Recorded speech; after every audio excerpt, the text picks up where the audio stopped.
Okay, in this section we're going to be working with properties of radicals or square roots. Signs is a radical. Um, it's going to be a little bit long, so I'm going to break it into two videos to show. One thing that would be helpful to remember is a number and its square.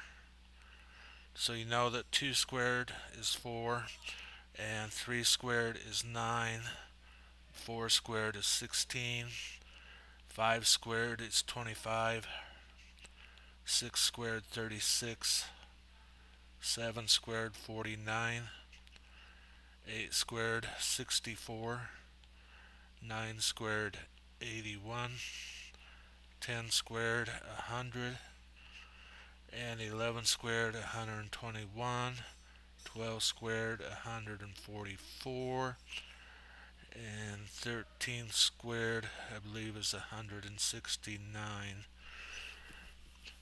And if you can remember those, because when we start simplifying radicals, we're going to be looking for factors that are like this. So let's look at a couple of examples and then do some problems.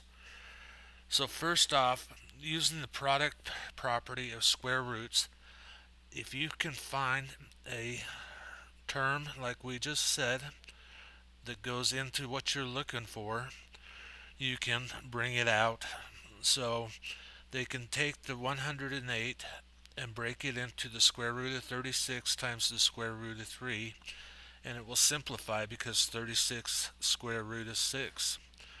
You can do the same thing with the 9x cubed. You can go square root of 9, the square root of x squared, and then have the radical x for left over, and you can simplify. Doing the same thing with fractions, you can put the radical over both the numerator and denominator separately and then simplify that way. Example or two. Square root 24.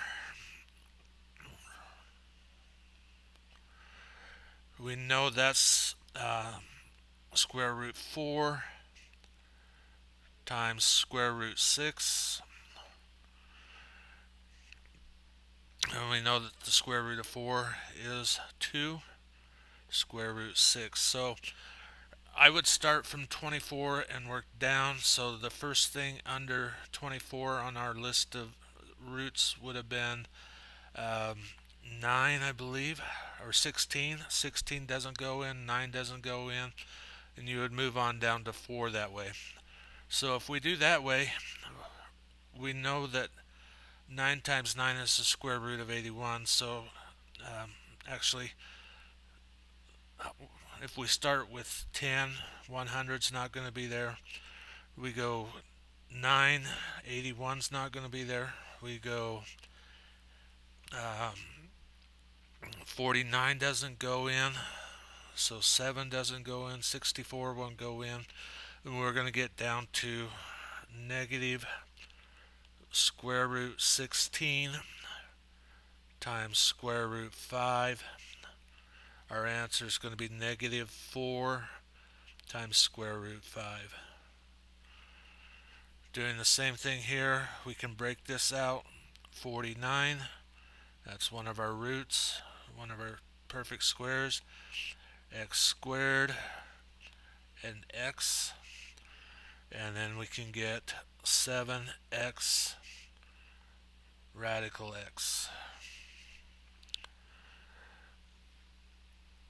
Obviously 25 will go into 75, so we can pull square root 25 out times square root 3 times square root n squared, and I'm going to go to the fourth because I know I can do it twice. Square root n, we're going to get 5 n squared square root 3n.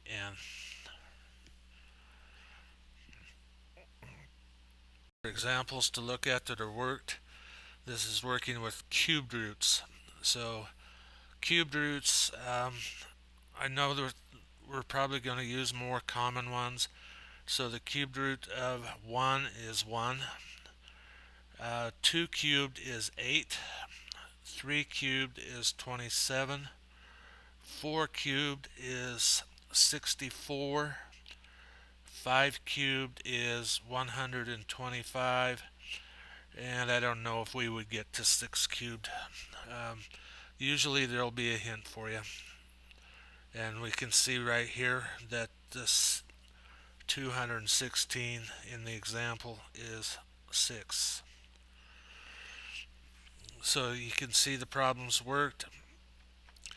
Cubed roots can have a negative answer. So the first problem you see was the cubed root of negative 64, which became negative 4. Part B, you could take out 2 of the x's and 125, and just you can look over the examples. We're going to work problems that have cubed roots. So we're going to do 4 on this page and 4 on the next slide. So I have cubed root or square root 23. We're going to work all square roots right now. Over square root 9. I know I can't do anything with the 23, but the 9 is 3. We're going to go negative square root 17 over square root 100. We're going to get negative square root 17 over 10. Number 7, we're going to have square root 36 over square root z squared. We're going to get 6z.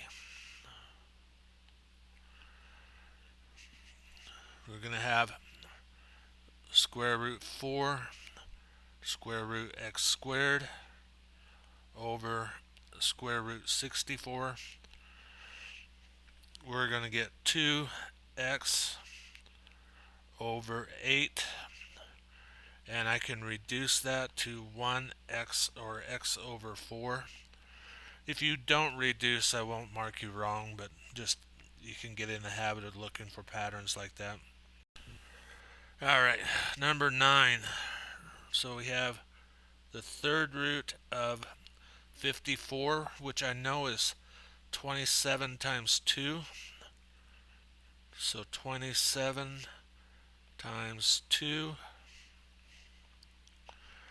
And we're going to get 3 cubed root 2.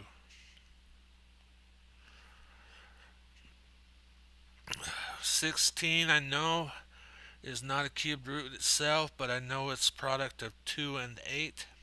So I'm going to go 3 cubed root 8, 3 cubed root 2, and I'm going to go cubed root x3 and cubed root x. So I'm going to get 2, I'm going to get x from here, and then I'm going to have the third root of 2x.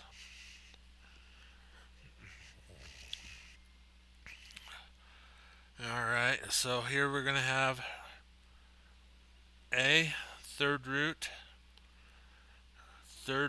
negative 27. We know that we can have negatives, third roots, odd roots. So we're going to answer is going to be third root of a over negative 3. And if you put the negative in front of the fraction, that's fine too. Alright, last one, third root 25.